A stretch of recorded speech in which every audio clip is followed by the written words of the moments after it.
And we're live. We're here. Welcome. Hi, welcome. Hi. Hello, good evening, and welcome. Greetings.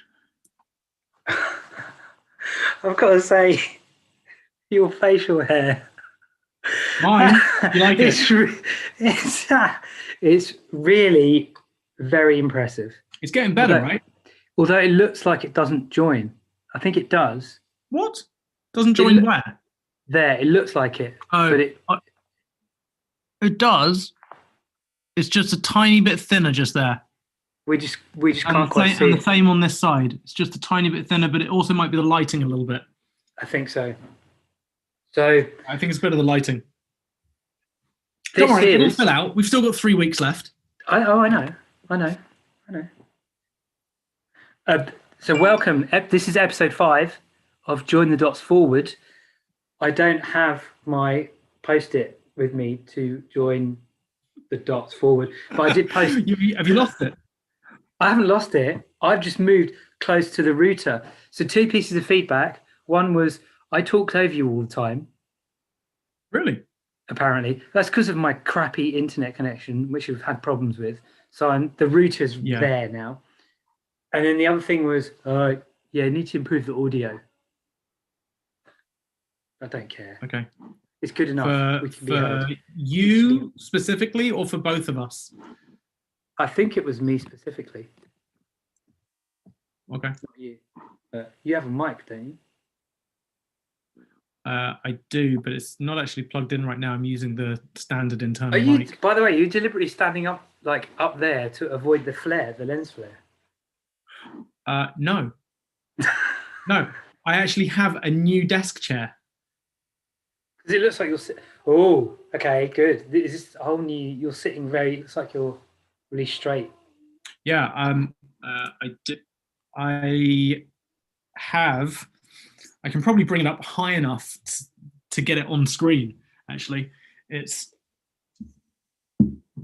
Not quite. Yeah. If I lift it up a touch, it's actually a saddle chair. Oh my god. Okay. So I actually can't get on it when it's this high up properly. Oh wow. Okay. Is there some kind of benefit to that? Yeah, it puts you in a much better position with much more open hips than a regular chair. And I'm actually bringing it right down as low as I can right now. But I would probably be a little bit better off like here. I mean, if I come back a tiny bit, it's probably okay. But just it opens out the hips. So you're not just like sitting, it's a bit more active. You're a bit more upright. I've got it with a lumbar support that you saw. I'm not totally sure if it's in exactly the right position. But yeah. Well, we will get into that most probably because today's theme is interpretations. Yeah. And some of the things that were mentioned last week were conspiracy theories, but also neuro brain development. The way we interpret information, the way our brains work, and maybe the longer term effects of that. So maybe mentioning the Centenary Olympics. So I thought I would start with sharing something on screen. Can you believe I've prepared something vaguely? Wow. I know, right? Moving up in the world. It does feel like we might be moving up in the world. So serious. Oh, I love this. I love it too. I've started to use it in lessons. Now you are the source of this for me. I got it. I'm not the source of it for me. I can't remember where I came across it, but I know that I shared it in a WhatsApp group that we're both part of. Yeah, and I think this is brilliant. I also stumbled across. I'm going to completely mangle this up, but I'm pretty sure it was Nietzsche who said something like, "There are no facts, only interpretation." But I don't know who it was. Maybe if anybody joins us, they'll say something, but we'll see. So I started to use this in lessons. and I think it's great. But I can't really explain why I think it's great. I don't know if it's the drawing of a unicorn or my maybe the insight bit is my favorite. But if there are no facts and there's only interpretation, and interpretation is really important, and our brain takes the information and interprets it all, then I'm almost tempted to go down the line of what's real. But where I want to start with this diagram is what do you like about this?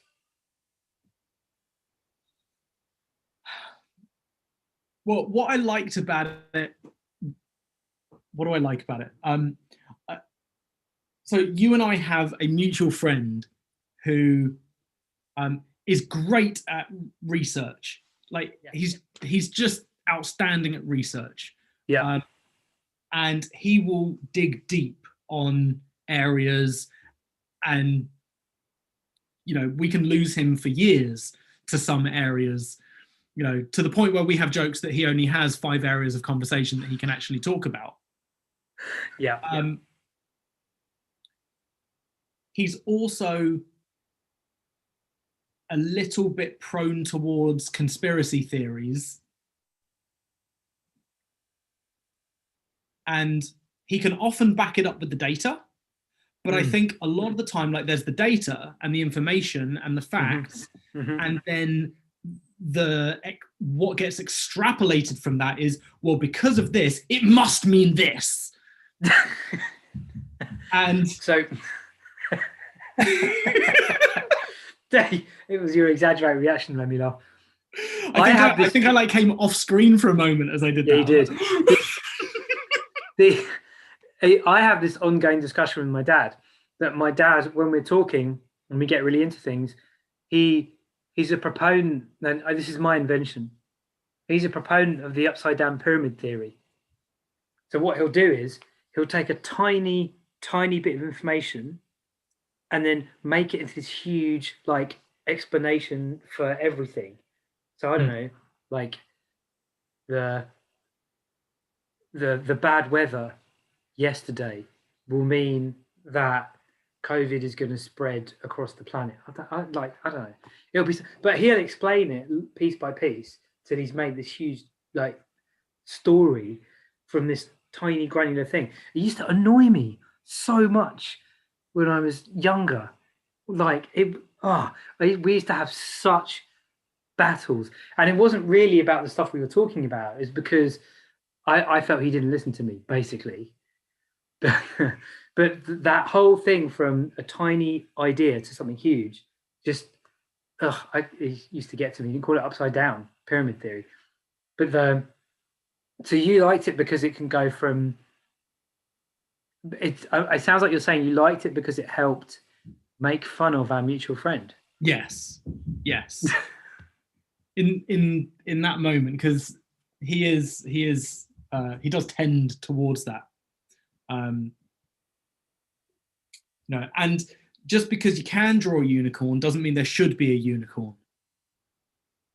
It's not like, a join the dots picture where you're supposed to end up with a particular picture. Yeah. There are certain bits of information and you can join them, like in the knowledge one, you can join them in particular ways, including a unicorn. Doesn't mean that it should be a unicorn. I mean, I've seen a few versions of the same. When you look for this diagram, I've seen a few versions of it, and there's one that shows a 5-pointed star instead of, well, it has a conspiracy theory, but instead of a unicorn, it's a 5-pointed star or 6-pointed star or whatever it is. Yeah. Like Illuminati, whatever you want to say. But I like it because it explains the difference between first, the thing that intrigued me was the difference between data and information. And then I like the idea of how our brains work with knowledge, how we link together like different bits of information to create an understanding. But one of the things that I get really into teaching about is essay writing and writing a 25 marker, where teaching what insight is, because I'll get asked, what do you put in the conclusion? And I will say something like, well, it's got to be something that brings everything together. And then they go, so it's a summary then? No, it's not a summary. It's an insight that's useful, that interprets the question. And I like the way that this diagram explains that insight is, that two things are related, but you can't explain how, but it makes sense. And that's what takes an okay essay to being a really good essay. You read the end of it and it comes together. And I did an essay in real time with one of my classes this week, and I'm pretty sure they're going to read my essay and go, how on earth did you come up with that? Because we planned it as a class, we planned it, and we talked about the question, and then I will use their plan to write an essay and come up with my own insight. And they want a quick solution to go from data in this diagram to insight, and there isn't. You have to kind of hammer away at it and practice, and then you get it. Maybe. Has this been useful to your students when you've shown it to them? I think so. A few of them have referred to it, but not a massive number. But I've only used it in a couple of classes, not a huge number. So it's but I think it's really useful. Really useful. Actually, there is. Do you know what it's making me think of? And this is probably a tangent, but it's. That's okay. It's certainly, I can tie it together with some of the stuff that we talked about last week a little bit. Is a while ago, you and I had a conversation late in the evening, as you and I want to do often, and it was right in the thick of the Black Lives Matter protests going on around the world a few months ago after George Floyd's death. Mm-hmm. And I said something to you about I knew it was connected in some way to COVID, and I couldn't tie the two things together well enough at that point. It was, like in that insight diagram, it was like this going on here, Black Lives Matter, George Floyd protests are absolutely connected with what's going on in COVID, and I know it, and I couldn't tie it together. And then someone tied it together for me, who we mentioned last week when we were speaking, which was Chris Martinson, who did the crash course. Oh, yeah. And I don't remember right now if I ever came back to you and tied it together for you or not. But there was something about the way that he was able to take those two things and make those two like join up like properly. Like, oh yeah, of course. Like, of course it does. The connection there is, and I'll see if I can recreate this well enough and simply enough, is that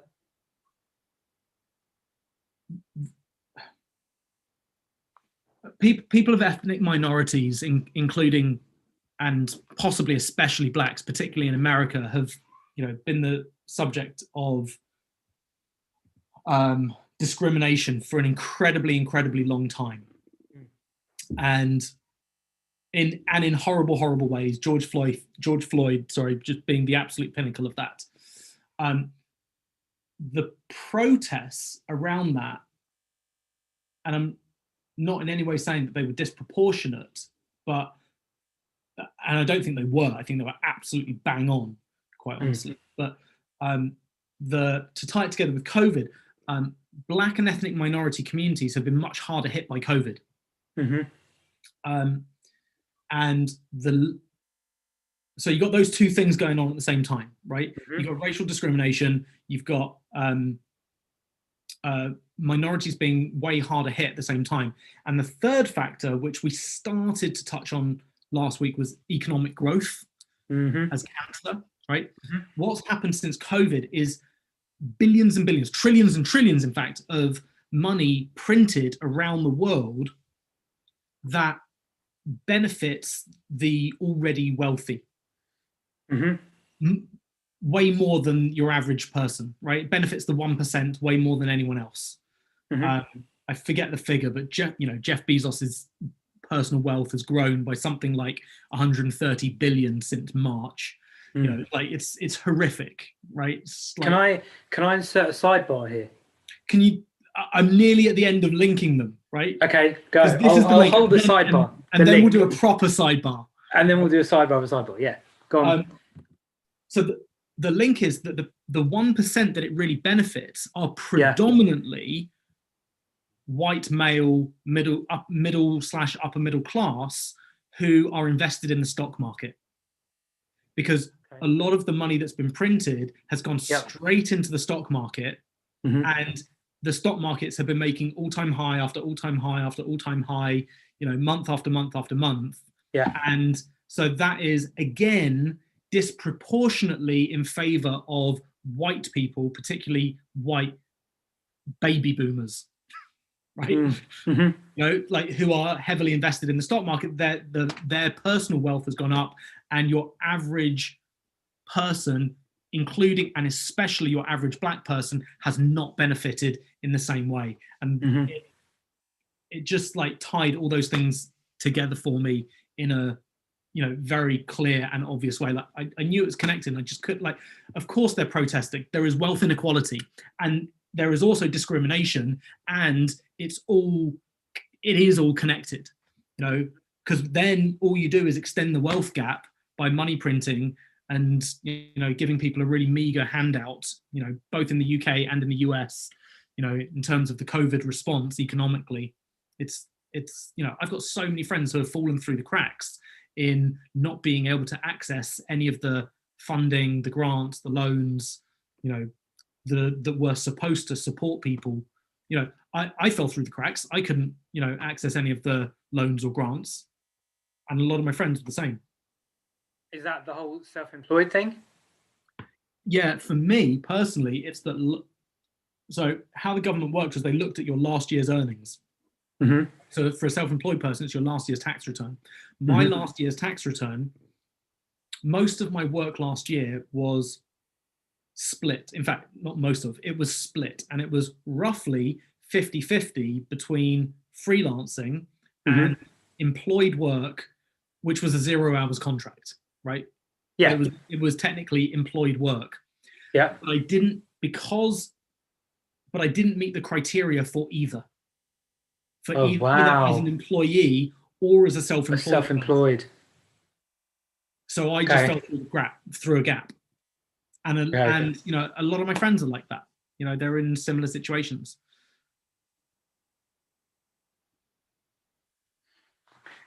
I mean, it does sometimes feel like the economic response to COVID is like a sledgehammer to break an egg. Maybe that's the wrong analogy. Or like maybe a better way is saying, I'm trying to think of something like trying to hold back a tidal wave with a teaspoon or something like that. I don't know. Yeah, it's something. Here's the thing about it, right? I just pressed the lever with my foot. I'm going to come back down. The response to it was kind of necessary. You know, if the government tells you that you've got to stay home and you're not allowed to work, the government should take care of you for that. You know, or they shouldn't interfere, and they shouldn't impose a lockdown, and, you know, people can take their own personal measure of risk. But if they're going to say you're not allowed to work, you're not allowed to earn, you've got to stay home, you've got to shut your business down, you know, or your boss has got to shut the business down and you're not allowed to go to work for them, then they should do something.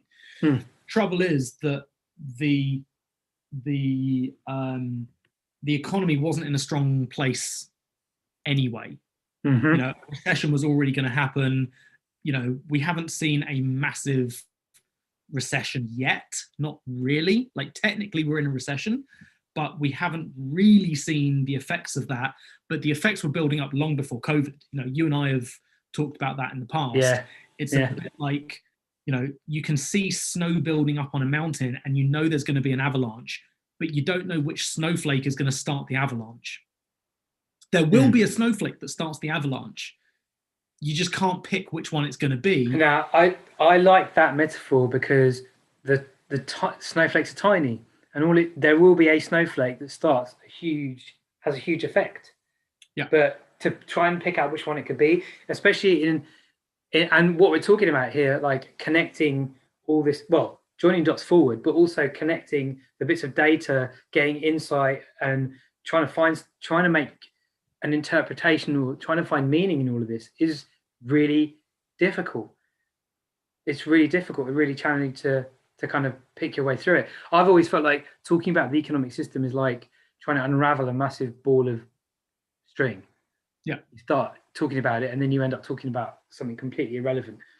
And it's, yeah, we have talked about how it feels like the COVID has taken attention away from the flaws in our economic system that needed addressing. Yeah, and they did need addressing. You know, we've never recovered from 2008. Mm-hmm. You know, interest rates have been held at zero for a decade. You know, like when in 1992, when my family moved down to Devon for the first time, we sold our house where we were living. We moved to Devon. You know, and my dad said he put the money from our house sale into the bank, and we lived on the interest for 2 years because interest rates were like 16% in 1992. 16%. Yeah. Can you imagine 16% now? Yeah. Can you imagine how unaffordable servicing your mortgage would be these days if your mortgage rates were around 16%, or your credit card? I mean, you know, your credit card bill is, you know, potentially 30% anyway, right? But if base rate was 16, you know, you'd be looking at, you know, 45% or something on a credit card. On a credit card, like, it'd be totally unserviceable. And you know, the government's debt, which is the money that's been printed, that is debt, would be unserviceable for them. Yeah, they would not be able to afford to repay the loans that they've taken. Sam has added a comment about Brexit on January the 1st. Yeah, I saw that. Brexit January 1st. Well, yeah, I mean, that's not a black swan in the same way that COVID was. You're going to have to explain black swan. It's going to have some impact. But I'd say that who is that? Samraj, if you've been listening since the beginning, you know, we're talking about, you know, tying together Black Lives Matter and the wealth gap, really. You know, that I'd say Brexit is really a product of that same wealth gap. You know, Trump as president, the Brexit Party, the Gilets jaunes, the yellow vests in France, are all products of the same wealth gap and disparity around the world. You know, there is a condition that we are living in that the effects are starting to be seen. You know, like there are a ton of ping pong balls being held underwater, and some of them are like can't quite hold on to all of them, and some of them are starting to pop up and go, oh look, you know, and now all of a sudden there's populism over here, and there's Trump over there, and there's the Gilets jaunes over here, and you know, and we can't keep control of it all. So the sidebar I was going to say is sometimes trying to comprehend, and I got this from you, Adam, trying to comprehend the amounts of money is really difficult, Yeah. And I've got an Echo at home, and Adam asked me, go to your Echo and say, Alexa, how long is a million seconds? Sorry, I didn't catch that. I got one here as well, and did I set it off? Got this one going. Okay, so Echo, how long is a million seconds? The point of that is to try and wrap your head around, well, how, you know, what is a million? What is a billion? What is a trillion? Yeah. You know, if the US has printed $6 trillion, you know, and the Bank of England this week just printed another 150 billion, right? So in the UK, we've got the Bank of England this week printed 150 billion, which was about 100 billion more than was expected. Oh, right? Wow. Okay. But we're not, like, we can barely comprehend a billion, let alone a trillion. And the US is dealing with trillions. You know, it's a much bigger country. They deal with many more trillions, but you just can't get your head around it. It's so big, you know. So, you know, I know we got Samraj, and it looks like we got Tiam. not quite sure how to pronounce that. And I don't know who else might be there, but just have a guess. How long is 1,000,000 seconds? Don't Google it. No, just have a guess in hours, days, weeks, months, whatever you think it is. Like, have a guess. Yeah. Give you a few seconds to give it a bit of thought. Don't try and calculate it. Just have a guess. But the answer is about 11.5 days. Right? Okay, then have a guess. How long is 1,000,000,000 seconds? Tim said 3 months. How long is 1,000,000,000 seconds? Is that your guess for 3 months, Tim? I think it was Tim's guess for. You think that was 1,000,000? Okay. Samraj says go for 6 months. Okay. All right. Is this for 1 billion? For 1 billion. Should we get Alexa? How long is 1,000,000,000 seconds? Alexa, how long is 1,000,000,000 seconds? 1,000,000,000 seconds is 31 years and 9 months. 31 years and 9 months. The sum of 31 years and pretty far off. Yeah. So hang on. So 1,000,000 was like 11.5 days. Yeah, roughly. I mean, I can ask. We can get an answer. Alexa, get an answer. How long is 1,000,000 seconds?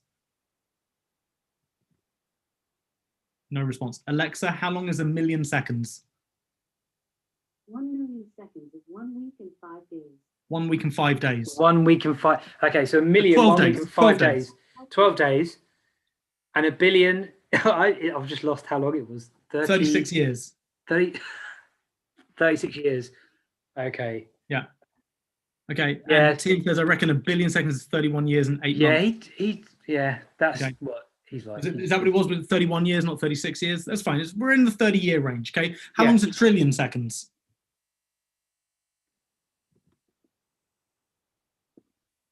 Go on, let's have a guess. PJA, Samraj, Livia, Tiam, Samraj. How long is 1,000,000,000,000 seconds?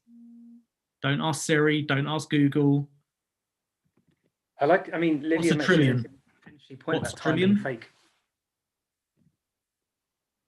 Yeah. and then Alexa, how long is 1,000,000,000,000 seconds? Somebody says a decade. 31,710 years. 31,710 years. 31,000. 31,710.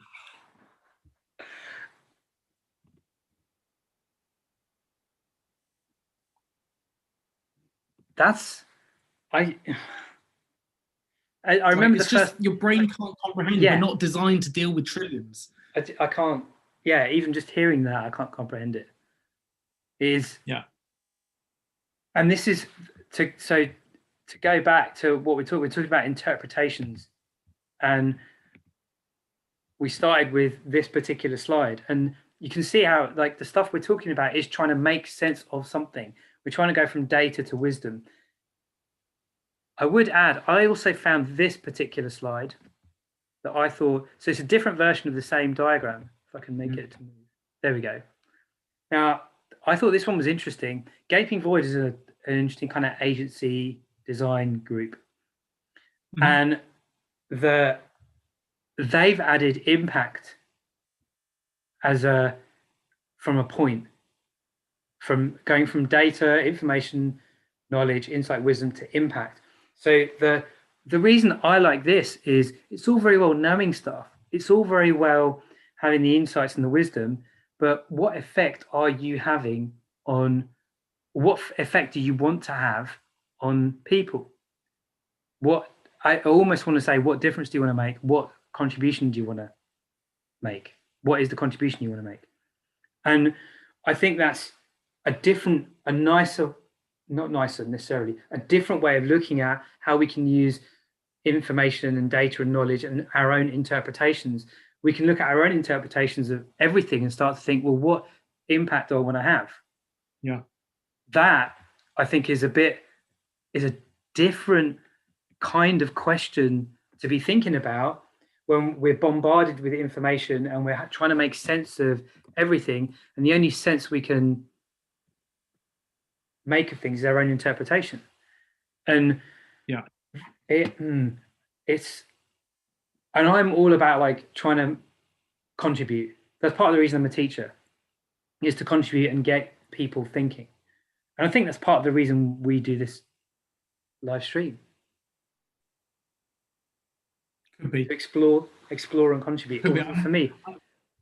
I mean, at the moment, I mean, it's definitely part of it, right? But I think a very definite question of like, why are we doing this remains to be answered. Well, that's true. That's true. So I mean, this thing about interpretation, Livia's mentioning about time being fake. This was something that's really struck me recently from reading the book Shallows. First, when we started writing and we started putting everything into maps and time and timing everything, and then the books and then the printing press, our brains altered. And I don't know where I read it, but the idea of time as a hypothetical construct, completely made up, completely arbitrary, is, again, I find that really like interesting, as how much of my life is run by time. How much of my... I mean, it kind of depends. It kind of depends what you mean by that, because, you know, there are certain natural cycles like the seasons. Mm-hmm. You know, every 12 months we come around to summer. You know, anything smaller than that is a subdivision. But there's a natural cycle, and then there are going to be longer cycles of the planets going round and whatever. Actually, you know, talking about cycles, I was talking to a history teacher and a philosophy teacher, and I mentioned the article again that you sent me that I didn't finish reading, and I need to, about the turning points. Is that right? The fourth turning? Oh, fourth turning. Yeah. Is it a book? Is it another book that you're pointing to? Yeah. Okay. So you can actually find this book, you know exactly where it is. Yeah. I can find this book. That one's close. That's this one. So I was talking to a history teacher and a philosophy teacher about the cyclical nature of history, and I couldn't explain or articulate the fourth turning very well at all. Yeah. But it's the idea that history moves in waves and it's all made up and it's all interpretation. Again, another idea I find fascinating. But what we're dealing with now, as I think you said, is a fourth turning.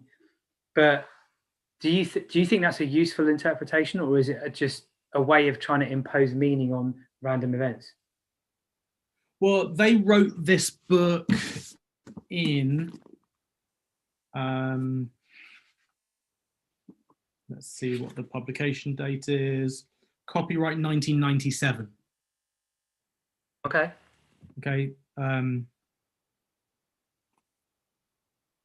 This is not written to any way capitalize on this is what's happening now. This is our theory. That's an old book. Yeah. This was they laid out this theory, and you know, at whatever point they wrote it, 1995, 6, whatever it was, and I think this is their second book together. There was another one called Generations, I want to say. Previous books, Generations, yeah. So this is the second book that they've written on a similar theme. Mm-hmm. They identified these generational cycles that last 20 to 25 years, you know, which is, you know, roughly a generation, right? And as we age, you know, someone in their 0 to, let's just call it 20, 0 to 20 is, you know, in their childhood. And then when they're 20 to 40, they're in a young adulthood and entering the workforce and, you know, starting a career and developing their skills as a professional. And then 40 to 60, they're in their later career and probably a more senior position, and they have more influence over, you know, whatever it is, whether it's their business, their company, their industry, their politics, their whatever, you know, and then they're into retirement and old age. And so, you know, there are these kind of natural cycle that people go through, and their theory is that each of these turnings, first turning, second turning, third turning, fourth turning. You could call it one of the seasons. That's kind of where that was the link before, right? Okay, that took you there. The fourth turning would be winter. It's a period of death and decay that leads to a new rebirth in spring. So and then there's when you say turning, and then there's the glory of the summer. Are you talking that's about what they call the phases? Okay. And no, that's what they call the phases. But how does that link to the generations thing? So each age group will be born in a particular turning. Okay. So when your children, who might be born in the first turning, the second turning, the third turning, or the fourth turning, become 20 to 40-year-olds, they'll be in the next turning, and they'll have had certain experiences that they'll take with them. And let's say they're born in now, like my son, being born in the fourth turning. When he's 20 to 40, he should be in the first turning. When he's 40 to 60, he'll be in the second turning.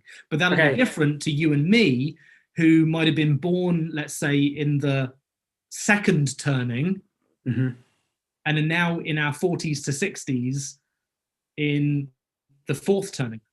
So there are different qualities that people have, different experiences and different qualities that they take with them. And because they have different amounts of influence in the different phases of their life, they affect the world in different ways that leads to these four cycles. Now, this is really interesting because way back at the beginning of the conversation, we were talking about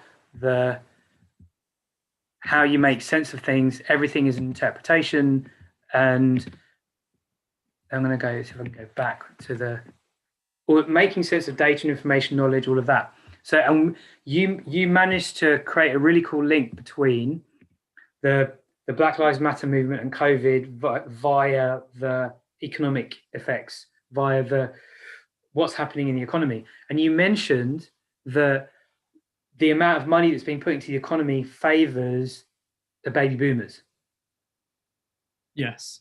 So boomers would have been through a certain experience, and they would have maybe whatever turning it was, that by the time they're in the positions of power or retiring, their experience of life is completely different. Whereas certainly as Generation X, I think I was being born in 1976, the way we talked about it, analog child, digital adult, there's a certain approach to life I can see that I have that the people I teach just don't.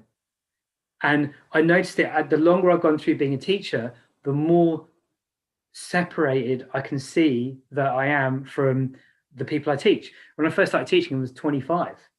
There was, there wasn't that much difference in being 25 and someone in sixth form who's 17, 18. But now I'm 44 and I'm teaching 18-year-olds. Last year, I was I was the same age as someone who was repeating his A-levels. Yeah, he repeated 1 year of his A-levels, the same age as his mother. When my dad was 44, I was 18.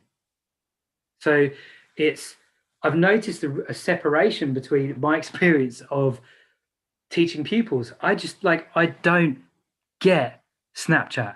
Like, what is the point of it? I tried it, didn't get it. I think it's pointless. And the more differences I'm seeing as I'm getting older, the more I'm seeing my approach and my interpretation of life is so different. And I'm moving from being that 0 to 20, 20 to 40. I'm moving into the older, supposedly wiser. I don't think that's true necessarily. Kind of generation where I think about things completely differently. For me, it's really interesting to hear about the turning and hear about the differences and interactions between generations, because I'm trying to make sense of it. I'm trying to make sense of everything that's happening in the world right now. And I'm slightly I don't know how it all fits.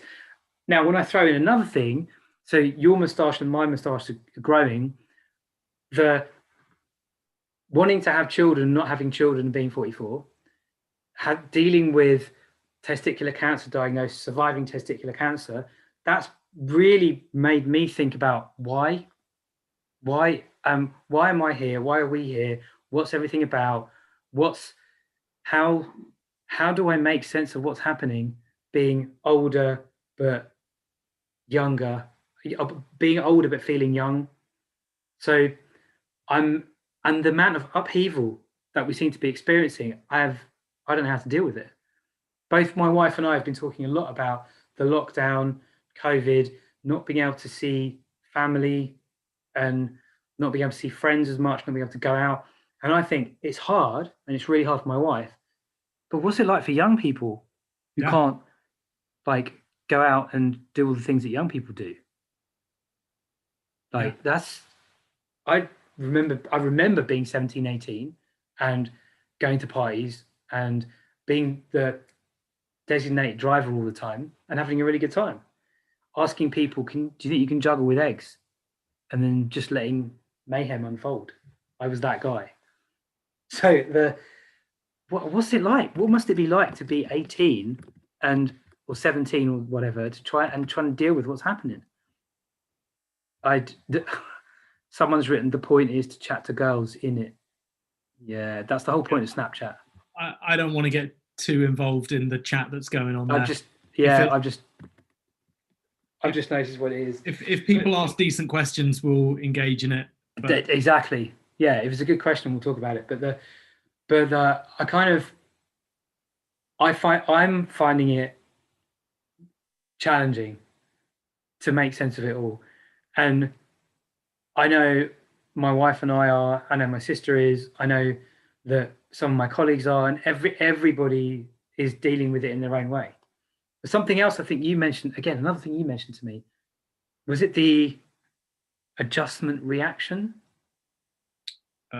We did talk about this the other day. I think that's the phrase. I'm not sure. That was another Chris Manson one, actually. I know. I can't remember. I can't explain it. Can you explain it? No, not really. People go through different phases when they adjust to new situations, circumstances, and they go through it at different rates. You could see it early on with COVID. People thought I was a crackpot early on, saying they did. I was like stocking up our kitchen cupboards. I didn't know how bad things were going to get, but it was really clear to me in February that certainly the virus, SARS-CoV-2, had the potential to be a worldwide pandemic. And it was unclear how bad that was going to be, but people thought I was insane for stocking up and filling the cupboards and, we had a bit. We did. And wearing a mask. I was one of the first people in our community to be wearing a mask out, and I got a lot of really dirty looks. Yes, I went into school. You were too, right? Yeah. There was. I remember sitting in the car thinking, "Am I really going to do this? Do I really want to do this? Do I really want to put on a mask?"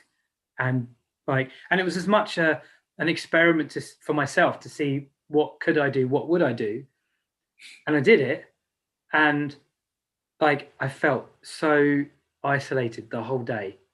I just felt totally separate from everybody, and I was concerned about what other people are thinking. Now though, we're all wearing a mask. It's normal. Yeah. When we went back as teachers in September, our principal put up a diagram of the Kubler-Ross change curve, I think it was. Kubler-Ross came up with the stages of dealing with grief. Yeah. And he put up this curve that reminded me of everyone is going through their own way of dealing with and interpreting their own experience and response to dealing with the pandemic, or dealing with the economy, or dealing with having a job or not having a job, or how to teach their children, or whatever it is. And I think knowing that people go through their own process and everyone's going to be at different stages, thinking about that has allowed me not to get so annoyed with people and actually have some kind of compassion, which sometimes I found so hard. Yeah. I mean, it was hard to be one of the first people wearing a mask. You stood out and didn't look good, right? Yeah, I did it though. I remember teaching a year 7 class last year with the mask on. And after about 10 minutes, they just got used to it. I was talking, I was slowing down what I was saying so that I could be heard, but they got used to it. Yeah. They got it. There was a concern from one senior member of staff who said, "Do you have symptoms of the virus? Is that why you're wearing a mask?" I said, "No, I don't want to get it." And there was there was a bit of a worry whether the younger children were actually spreading it around asymptomatically, and we'd catch it. We don't know all of that. Yeah. Funnily enough, since then, I had my vitamin D levels checked, and they're really high. Yeah. So you're probably right then. I like to think so, but being younger is tougher. So actually, we've got a kind of a useful question. Do you think people learn? Well. Do you think people learn as they grow up, like savings and how to handle mortgages and stuff like that, or should you know as a child and plan for it? I think that's a really interesting question. I think you should take a swing at it first. Learn as they grow up. Now, you see, I think people and money. I don't think people learn about money at all. And what they do learn about money is mostly from family. Certainly my experience was like from my family coming here when they were young, not being able to get a property because they were brown and being turned away. That happened to my mum and her family a few times. And then being different was like, oh, have a passport because otherwise, and buy a house because otherwise you could be sent back to wherever. That was always a concern. I've had a lot of conversations with my parents about this. So I'd grown up with get a good job, make sure you save, get a mortgage, and be secure, be safe. Don't take risks. Like that's, because anything can happen. That was definitely the conversation that I was surrounded by growing up. And like save. Don't be extravagant. It was all that was what I was surrounded with. But I never really knew what a mortgage was. I think until do you know what? I actually think it might have been university. I don't even think I knew about it when I was at school. When I was at school, I didn't even know I didn't have to do A levels. I thought you had to do A levels. That's how immature and unexposed to the world I was. It was only later on that I started having open conversations with my parents about money. So to go back to the question. Yeah, and then I want to take a swing at it as well.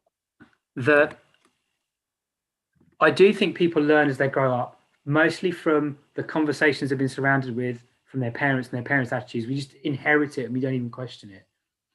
But I do feel that learning about it when you're young and having honest, open, straight up conversations about money is really useful, really useful. And then it's a process of discovery almost. But I think it comes down to having open, honest conversations about everything. And if parents don't know, then go find out about it together. But I think being willing to be wrong and being willing to be questioned, I think, is useful because there's no way that my dad would ever take on board anything that I was saying when I was younger about money or what I was reading. It was like his way or the highway. Yeah. So, yeah, I think we just learned it from our parents. We don't even learn. Well, I think learn is the right word, but we absorb it by osmosis more than anything. There's not a lot of questioning that happens, I think, about money. And then at school, you're taught a bunch of stuff according to the syllabus, but not necessarily the real experience about money. What it's like. Yeah, and that's where I wanted to go with the question. I think definitely people learn as they grow up, and the more you engage with money and savings and mortgages, the more you'll know and understand it. But more importantly, I think that the school system isn't designed to have you learn about it and know about it and really understand it. You don't get taught how to, I don't know, balance your accounts. I nearly said balance your checkbook, right? But like, who the hell has a checkbook these days, right? Yeah. You don't get taught that. You don't get taught how to file a tax return. You don't get taught about setting up or starting a business, Not really.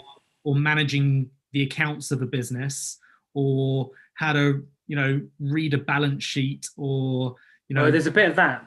There's a bit of reading a balance sheet. Like not really. But not really. Not really. Not like it's really important. Not like, No. you know what? Some of you guys are going to start businesses. Some of you are going to invest in businesses. All of you are going to have a bank account. Most of you are going to want to buy a house at some point. Mm. And I think that the only way people really learn it is after school. And we talked about this maybe in our first week. About money or about learning? About learning. About learning, and learning when something is relevant to you. When it's relevant like to the you, driving really and the reading. Yeah. I don't know what episode that was. It might have been episode 3. It doesn't even matter. Yeah, it doesn't even matter if it is in school and if it is taught. There is no relevance. So if it's something that you want to know about, money, savings, interest rates, mortgages, stuff like that, make it relevant. The best thing that one of your students could do for their future is start savings and leverage the power of compound interest, which virtually no one understands. But you want to go into conspiracy theories, right? Which was one of the starting points for today. Flash up that unicorn again. The people in power have no interest in you really understanding compound interest and growing your own wealth. You're going to say that again, because that is quite profound, I think. Yeah, I said the people in power who are the 1%, right? If you look at, let's just take the UK or the US for that matter. People go into politics and they come out millionaires. And it's not because it pays great as a civil servant. And it really shouldn't. They shouldn't be coming out as millionaires from a lifetime of public service. Like, that's not what it's supposed to be about. And there's a reason that it happens. They are part, certainly in this country, they're part of a ruling class who, if you look at the front benchers, particularly, even the back benchers, they all went to the same schools. Like there is a certain, how do I say this?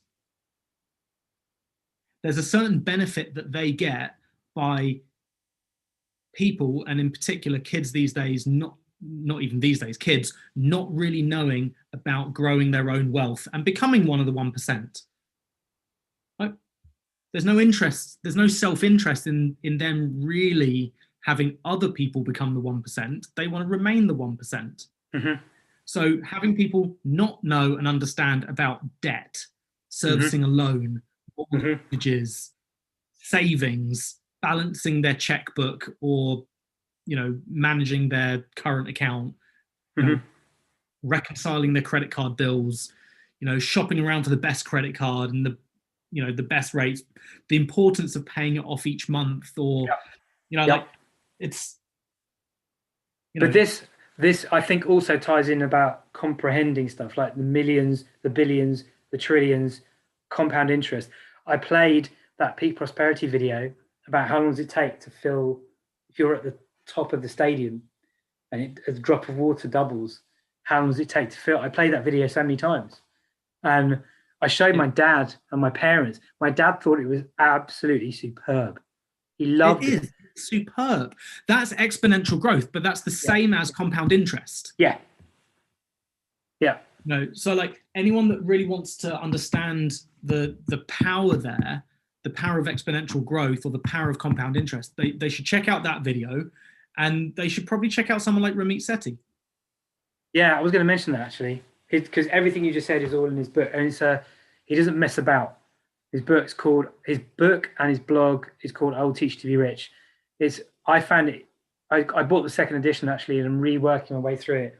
And being stuck at home, I restructured my finances, and I did that with my wife too. So we've thought carefully about where our money is and how we're saving and what we're doing, and then also he's really, I think his Instagram is excellent. He's not afraid to address things head on, and he talks about a bit of politics and a bit about the elections and what that means. He totally debunks the whole thing about if you increase taxes on rich people, then they move, in a really funny way. Sorry, if you increase the taxes on rich people, then what? They move. And he's doing it from an American point of view. Mm-hmm. But he says, as a rich person, he should be taxed more. That's how the tax system's supposed to work. And anytime anyone talks about, like, and I commented on it, and I was saying that anytime anybody talks about tax reform and closing tax loopholes, they're like a socialist or some weird communist or a Marxist or whatever it is. And the Thomas Piketty's book, Capital in the 21st Century, I think that's the name of it, is so good. So good. He goes back and he gets all the tax data from whenever records began for France, the US, the UK or England, and I think Denmark, a bunch of different countries, and looks at the tax system. And he advocates taxing people based on their assets, not where they live, as a way of addressing inequality. That's one of his basic ideas. It's such an amazing book, but it's pretty hardcore. Every single economics student should read it. I say that kind of I'm a teacher, but anyone who's interested in economics should read it because it's amazing. But it's that video about the exponential growth / compound interest, amazing. I really like, oh my God, it makes me really think about it. Samraj asked a good question, but I'm aware we're, up at the wire. It's 9 o'clock. Yeah, we are. Samraj asked, what's the biggest financial mistakes you two have made? Adam first. I can answer that in a very short, succinct way. Me too. My biggest financial mistake was in my early 20s, I took out a loan. And I didn't need to. I wanted to buy a better computer than I could afford. And I took out a loan. And then I took out more than I needed because I could. So instead of borrowing, I don't know, like I can't remember exactly what it was, like £1,000 or £3,000. It was like my first loan. It was not a student loan, but it was like a graduate loan, I think. Mm-hmm. I was recently out of university, didn't have a lot of work. I was like, oh, I'll buy a computer. My bank offered me a loan, not terrible rate. It was like 4% something, 5%. I forget, 6% maybe. I forget, but it was terrible. And then several years later, I rolled up that loan into another bigger loan and bought something else. But honestly, I just didn't understand debt. I didn't understand debt. At that point, I didn't understand what it would take for me to save. I mean, honestly, Rich Dad Poor Dad is something that all your students can go and read. Yeah. If they There's at least one student who's I hadn't read that that at that point. And if I had read that at that point, I never would have done that. But it took me, from that one loan and then rolling it up into a bigger loan a couple of years later, that put me into debt for years. I was just servicing a debt for a very, very long time. So my biggest financial mistake was similar. Graduated from uni, living at home, graduate loan, and a graduate loan / credit card. And I didn't have that much debt from university, but my spending went like that and my earning went like that. So I had a gap that was widening between my earning and my spending. And I got myself in, and it was similar, like a loan, a graduate loan, and then a credit card, and then a graduate loan. And I was like, I know almost exactly. I understood interest, but I didn't understand what it meant for my life practically and servicing a debt. I went to my dad. This is my dad's awesome. and it took me a while to get how awesome my dad is. To me, like, so I must have been like 20, 23, 24. And then I told him, this is what's happened. I don't know what to do. And he sat me down and he goes, okay, so you got these debts. You want to look at what has the highest rate of interest and pay that off aggressively first. Then the next one, and then just pay it all off. Take your earnings, look at where you can save money, and he didn't use the phrase aggressively pay it off, but he said, look at the interest. Fast, Yeah. pay it off fast. Pay it off fast, because otherwise the interest is just accumulating. And from that point on, I was like, okay, I need to get my head around this, and paid it all off, went back and trained as a teacher, paid for the teacher training, had a bursary that wasn't that much, but I managed my credit card debt. I paid it off in full every time. And now my wife and I, we have a really good credit rating. We pay off credit card. We use credit cards. We pay them off every month without fail. And we don't carry a lot of debt. But what's interesting is that my wife and I, we're not like quite a few other people we know, because people don't seem to know about servicing debt and managing debt and building up assets. So that's what I would say. So it was interesting. I didn't know that. I didn't know how similar our experiences were. Yeah, biggest mistake. I wish I hadn't done that, because it was years of like, and I could service the debt. Like, it wasn't a problem for me to service the debt at that point, but it meant that I wasn't saving anything. And I didn't need to take out the loan, and I certainly didn't need to take out as big a loan as I took. And I definitely didn't need to do it twice. One rolled into the other. I probably could have borrowed at 0% from my dad and bought a computer, for 400 quid or something from, Dell. Let's end with something a bit more uplifting and say, what was the best financial investment? Best thing you did?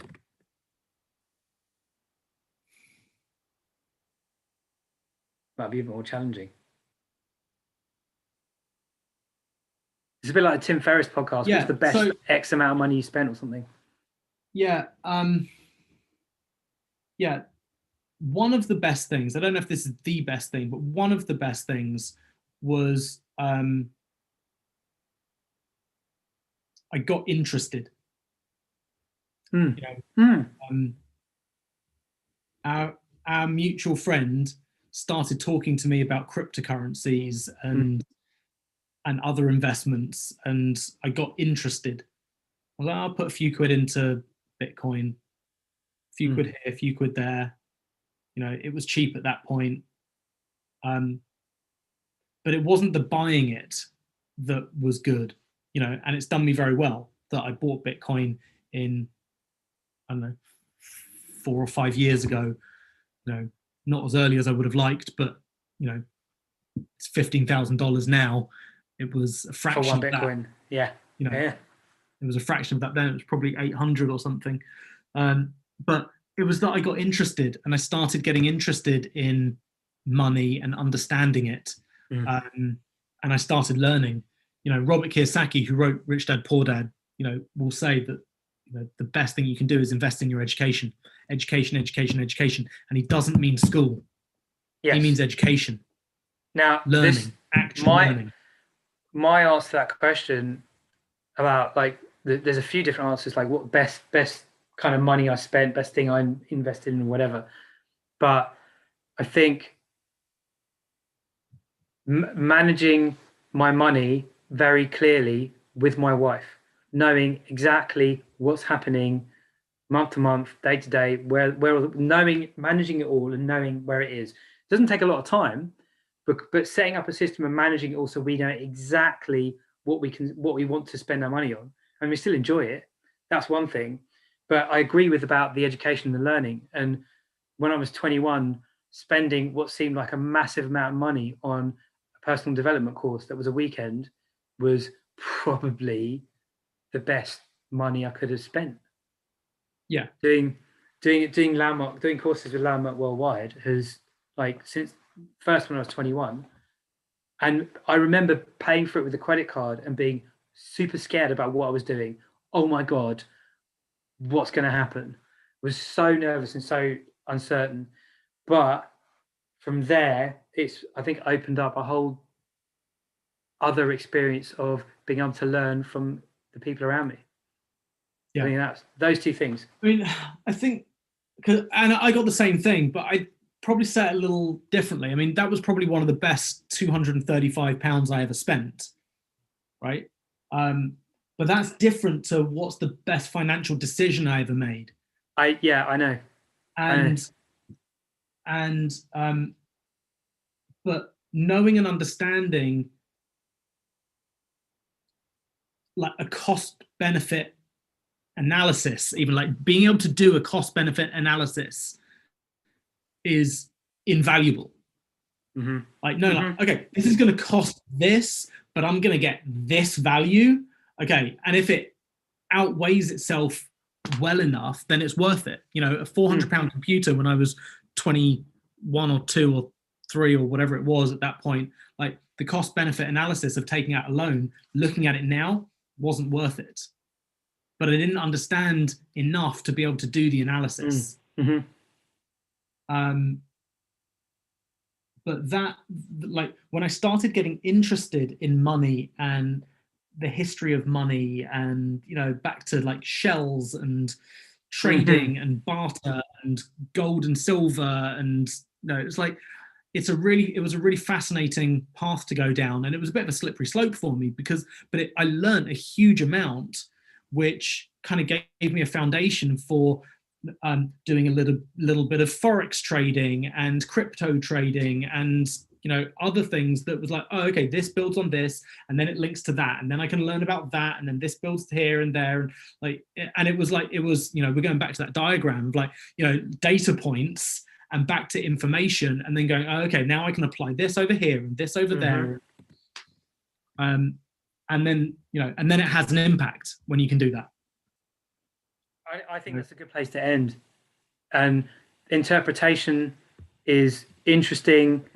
We all have our own ways of looking at things and understanding the world, and keep exploring, keep learning. In other words, keep joining the dots forward. See what I did there? Do you like that? I see what you did there. I like what you did there. Yeah, good. And of course, I'll see you next Tuesday. I'll see you next Tuesday. For sure. For sure. Oh, let's pick a theme. Last week was the suggestion was interpretation. I don't know. If we're going to stay here for a moment, anyone that wants to donate to our moustaches can donate to our moustaches. We'll put That's a link. true. Yeah, we'll put a link in. I keep forgetting to do stuff like that. But they've got loads of money. They're all like middle class, private school educated. They've got loads of money. Well, their parents have got loads of money. Well, they give it to them. They do. They've got loads of assets behind them. From what I can tell from the chat, they spend it all on ketamine. Yeah, it does seem that way. It does seem that way. I don't know whether that's true, but probably. But they definitely don't understand compound interest. No, they don't. So theme for next week. If this week was interpretation. Yeah, Tim, you get a shout out. Thanks for the good questions. and you should definitely donate. You can have a shout out regardless, but you can definitely donate. He's got loads of money. Or he says he does. You can donate loads of money then. Yeah. Theme for next week. If anyone doesn't have a suggestion, I'm going to pick one. How does the white man have better facial hair? It's a marathon, not a sprint. You got to remember that. And I'll probably keep mine, whereas Adam will be like, no, I'm not going to keep it. I'm going to shave it off because I'm embarrassed. So I'll probably keep it for a little bit through December, just so I can keep fundraising for the first week or so of December. Yeah. You know, I've got £1,000 personal target for Movember. Don't donate to Adam. Donate to me. You can donate to James as well. If you guys have as much money as James says you do, or you can donate to both of us. Credit card. You know, like it was only because of your dad's testicles that you're here chatting on YouTube. True. You know, men's health is important. And men's mental health is important. Men's mental health is important. Oh, okay. There's a theme. Should we talk about emotions next week? We talk about interpretation today. Emotions? Sure, we can start there, right? We can start there and then we'll see where it goes. Yeah. We'll start with so next week, emotions, and then we'll start there and see where it goes. Yeah. 8 p.m. Greenwich Mean Time. And then he said British Summer Time, but it's not. Not anymore. Not anymore. We can say UK time. That's probably easier. UK time. True, yeah. UK time. Great. We'll see you next Tuesday. See you next Tuesday. How do I stop this? Oh, yeah.